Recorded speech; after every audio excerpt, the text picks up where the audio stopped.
जो लोग सिर्फ अपनी हवस मिटाने के लिए औलाद पैदा करते हैं, उनकी औलाद में भी अपने माता पिता के ये गुण आ ही जाते हैं और वो बच्चा आगे उसी रास्ते पर खुद ही चलने लगता है। उस बच्चे को ये पता ही नहीं चल पाता कि आखिर वो ऐसा क्यों बन गया, जबकि उसका टारगेट तो कुछ और था। ठीक उसी तरह जो लोग मुहूर्त, तिथि, नक्षत्र आदि देखते हुए औलाद को जन्म देने का विचार रखते हैं, उनकी औलाद में भी अपने माता पिता के अच्छे गुण साथ चलते हैं और ऐसी औलाद बुद्धिमान और संस्कारी होती है। ऐसी ही आवाजों की गूंज के साथ चौंक कर रमेश की नींद खुल गई और वो घबराहट के मारे पसीना पसीना हो गया।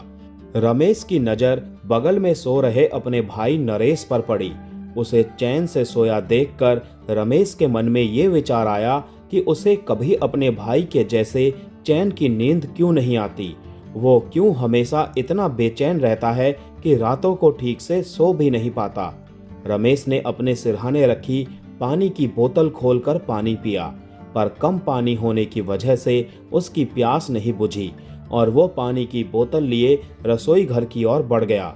पानी भरते हुए रमेश के दिमाग में कई बार रह रहकर ये ख्याल आ रहा था कि क्या वो भी पहली श्रेणी वाले माँ बाप की औलाद है और नरेश दूसरी श्रेणी वाले। कहीं इसीलिए तो ऐसा नहीं है कि नरेश गुणी है और वो। यही सब सोचते सोचते रमेश वापस अपनी जगह पर आकर अपने भाई को देखते हुए दोबारा सोने की नाकाम कोशिश करने लगा।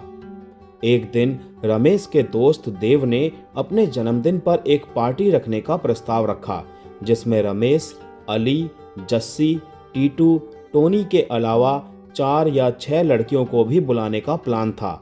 रमेश ने कहा भी था, यार लड़कों की पार्टी में भला लड़कियों का क्या काम है, लेकिन बाकी सभी ने कहा कि उनके बिना मजा भी तो नहीं आएगा, कैसी रूखी सूखी सी लगेगी पार्टी।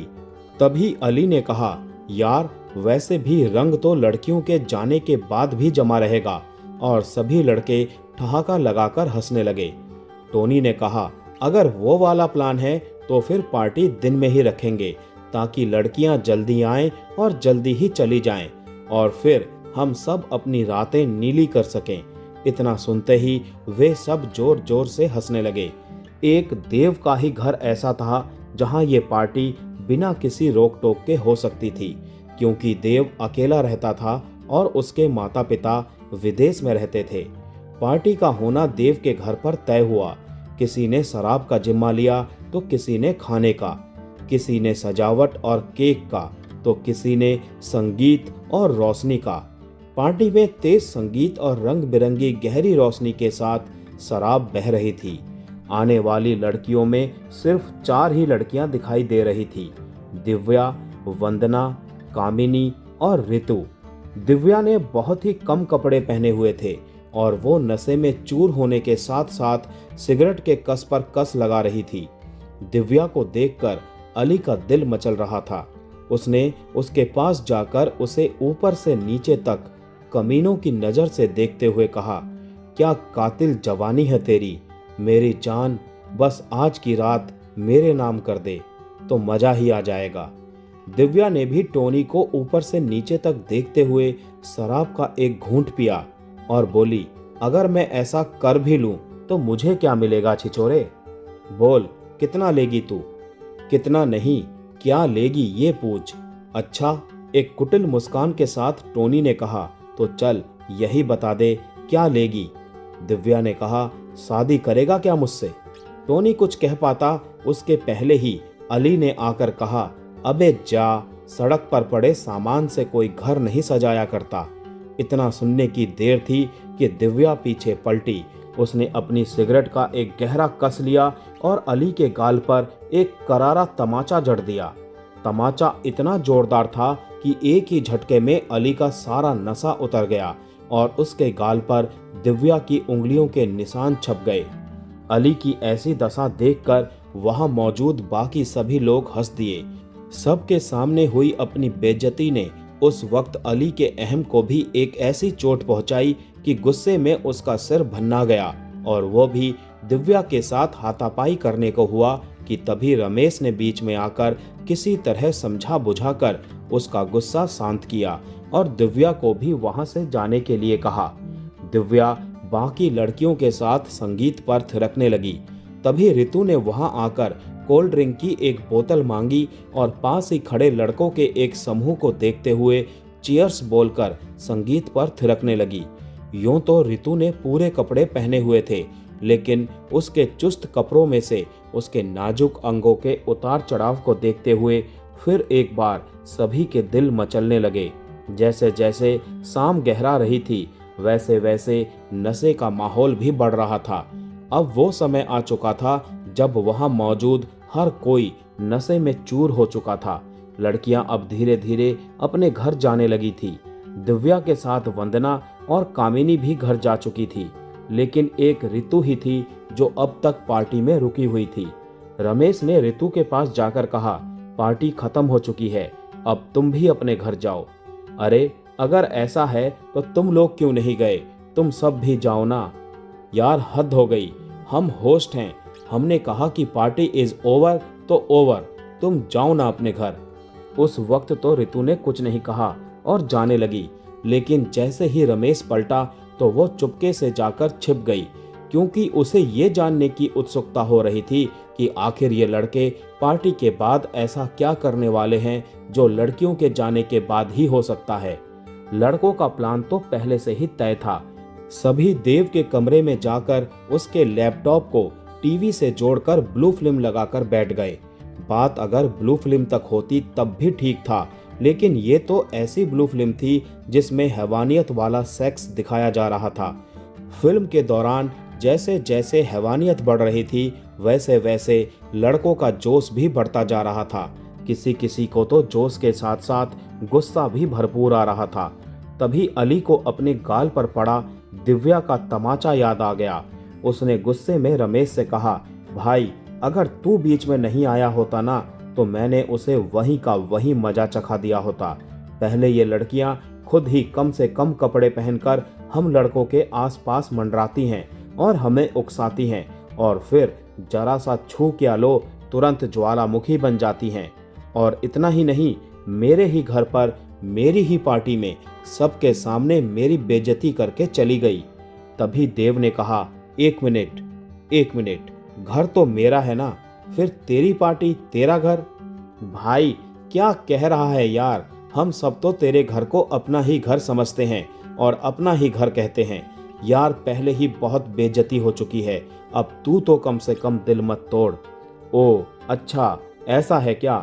चल फिर ठीक है, कोई नहीं, जाने दे यार, लड़कियां होती ही ऐसी हैं। इस सब में अली ये नहीं जानता था कि उसको तमाचा मारने वाली लड़की का नाम दिव्या है। यह सब देखकर और उन सब की बातें सुनकर रितु ने ये अंदाजा लगा लिया कि वो किस लड़की के बारे में बात कर रहा है। रितु को लगा कि उसे जाकर दिव्या को आगाह करना चाहिए, क्योंकि कहीं ना कहीं दिव्या ने अली के अहम को गहरी चोट पहुंचा दी है और अब अली उससे बदला लेकर ही रहेगा। ऐसा सोचकर रितु डर गई और उसके मुंह से अनायास ही आवाज निकल गई। लड़कों ने उसे देख लिया तो रितु वहां से भागी, लेकिन सभी लड़कों ने जाकर उसे घेर लिया। रमेश ने उसे देखते ही कहा, तुमसे मैंने कहा था ना घर जाने के लिए, तुमको एक बार में बात समझ में नहीं आती है क्या? रितु सभी लड़कों को नशे में चूर देखकर डर गई थी। उसने कहा, गलती हो गई, मैं जा रही हूँ।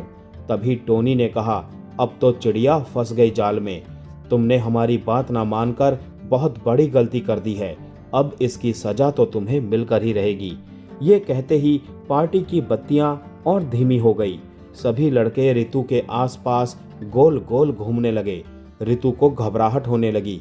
वो सबसे हाथ जोड़कर कहने लगी, प्लीज मुझे जाने दो प्लीज। लेकिन उसकी किसी ने एक ना सुनी और सभी लड़के बस एक अजीब सी हंसी में गोल गोल घूमे जा रहे थे। रितु की घबराहट बढ़ती ही जा रही थी।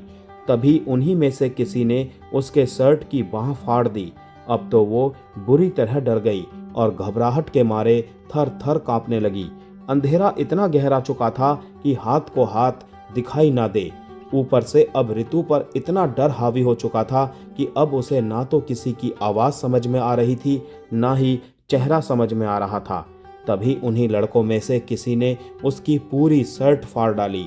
अपने दोनों हाथों से अपने बदन को छिपाने की नाकाम कोशिश करते हुए ऋतु जोर जोर से रोने लगी और बार बार यही कहने लगी, मुझे माफ़ कर दो, यहाँ से मुझे जाने दो प्लीज़।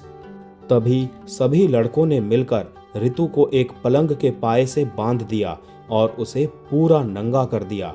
वो रोती रही, बिलखती रही, पर किसी को उस पर दया नहीं आई। फिर उन्हीं में से किसी एक ने ऋतु की आंखों पर पट्टी बांध दी और अपने अपने मोबाइल की रोशनी से उसके बदन को गिद्धों की तरह आंखें फाड़ फाड़ कर ताड़ने लगे।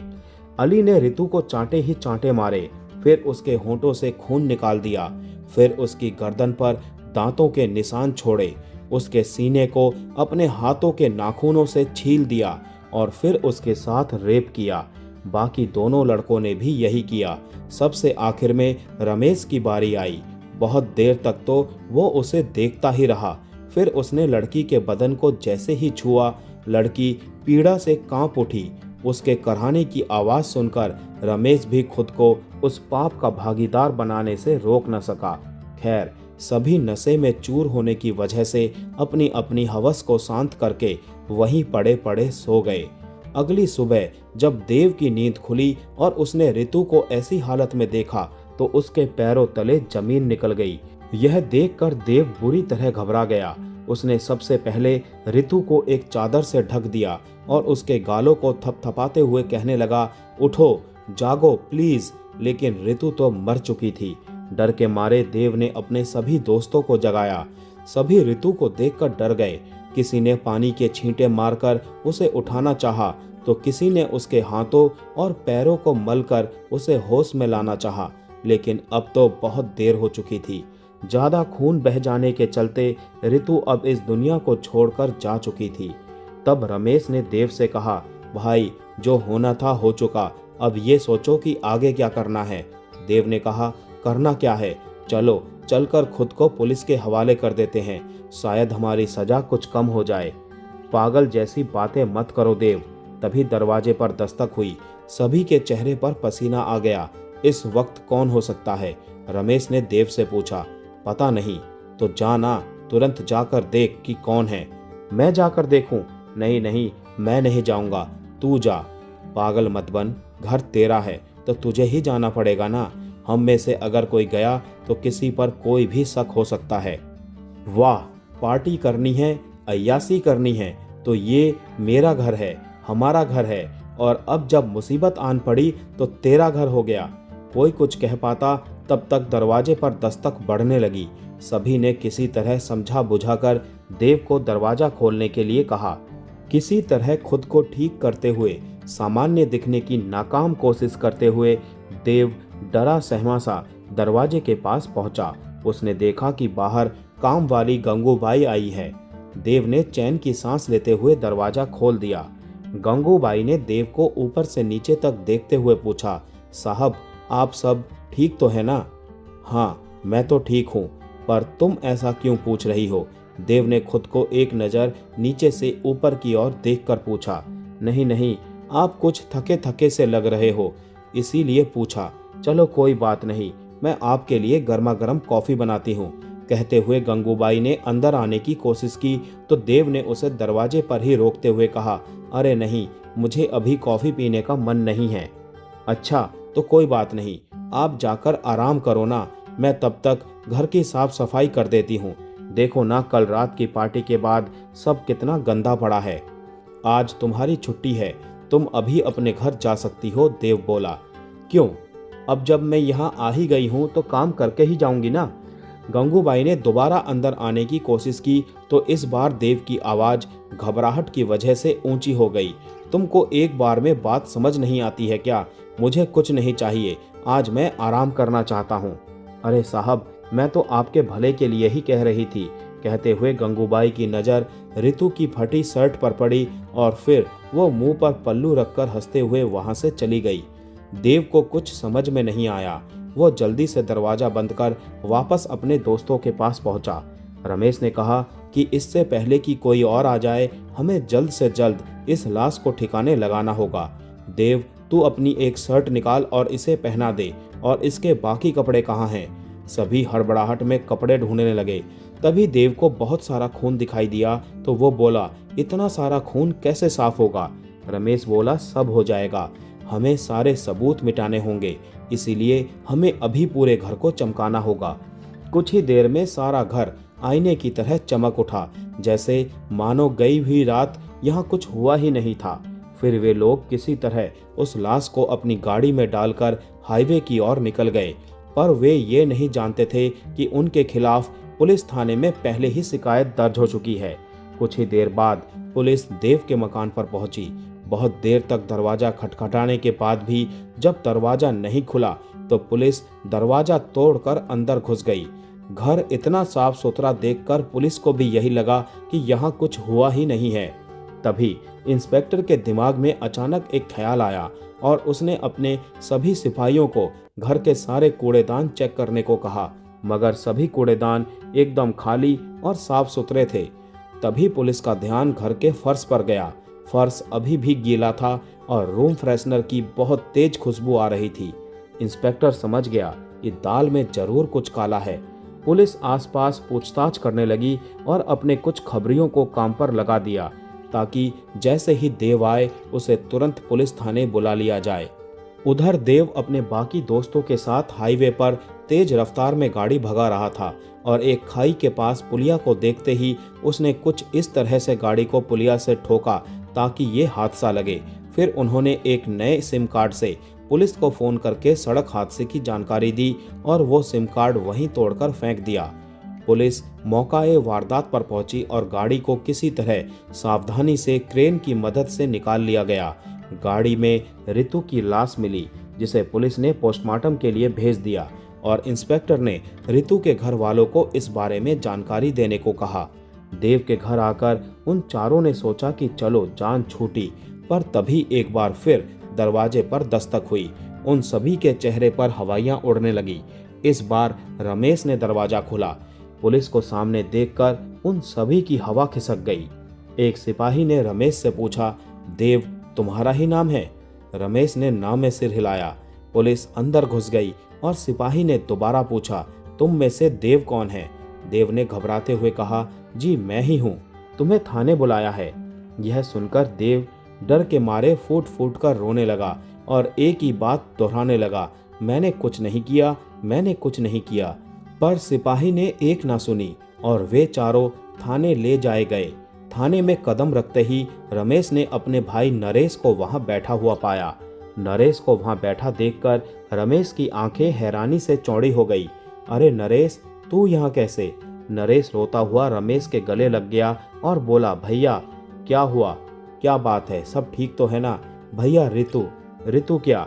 रितु अब इस दुनिया में नहीं रही भैया। क्या? कैसे? हाँ भैया, रितु की मौत की जांच के लिए उसके माँ बाबा को यहाँ बुलाया गया है। मैंने सोचा कि अगर ये सच हुआ तो वे बेचारे ये सदमा कैसे सह पाएंगे, इसलिए मैं भी उनके साथ यहाँ चला आया। पर यह सब अचानक हुआ कैसे? एक सड़क हादसे में हाईवे वाली पुलिया के पास उसकी माँ का कहना है कि वो कल रात अपनी किसी सहेली के साथ एक पार्टी में गई थी, लेकिन रात को वापस आई ही नहीं। पुलिया और हाईवे की बात सुनते ही रमेश के कान खड़े हो गए। नरेश कुछ कह पाता उसके पहले ही पुलिस इंस्पेक्टर ने उसे लाश की पहचान करने के लिए अंदर भेज दिया और साथ ही इन सब से पार्टी के बारे में पूछताछ होने लगी। तभी रितु के पिताजी रोते हुए आए और हाथ जोड़कर इंस्पेक्टर से कहने लगे, मेरी बच्ची ने भला किसी का क्या बिगाड़ा था साहब? वो तो हमेशा सभी से प्यार करने वाली लड़की थी, फिर उसके साथ ही ये दरिंदगी क्यों? ये कहते हुए सदमे से उनके पैर लड़खड़ा गए। तभी नरेश और पुलिस इंस्पेक्टर ने मिलकर उन्हें संभाला और एक कुर्सी पर बैठा दिया। पुलिस ने उन चारों से पूछताछ करके उन्हें छोड़ दिया। रितु के पिताजी हार मानने वालों में से नहीं थे। उन्होंने अपनी बेटी को इंसाफ दिलाने के लिए कैंडल मार्च निकाला, सोशल मीडिया पर जाकर लोगों को अपनी मुहिम से जुड़ने की अपील की ताकि वे अपनी बच्ची के लिए इंसाफ मिलने की मांग को और तेज कर सके। रितु के पिताजी की मेहनत बेकार नहीं गई। धीरे धीरे रितु को इंसाफ दिलाने के लिए सबसे पहले उनका शहर, फिर उनका प्रदेश और फिर सारे देश में रितु के लिए इंसाफ की आवाजें उठने लगी। जनता के दबाव में आकर प्रदेश की सरकार ने केस सीबीआई के हवाले कर दिया। फिर से केस की फाइल खुली और पूछताछ का सिलसिला फिर से शुरू हुआ। इस बार देव के घर काम करने वाली गंगूबाई से लेकर पार्टी में आई दूसरी सभी लड़कियों से गहराई से पूछताछ की गई। तब दिव्या ने अपना सच बताया कि उसने अली को सबके सामने तमाचा मारा था।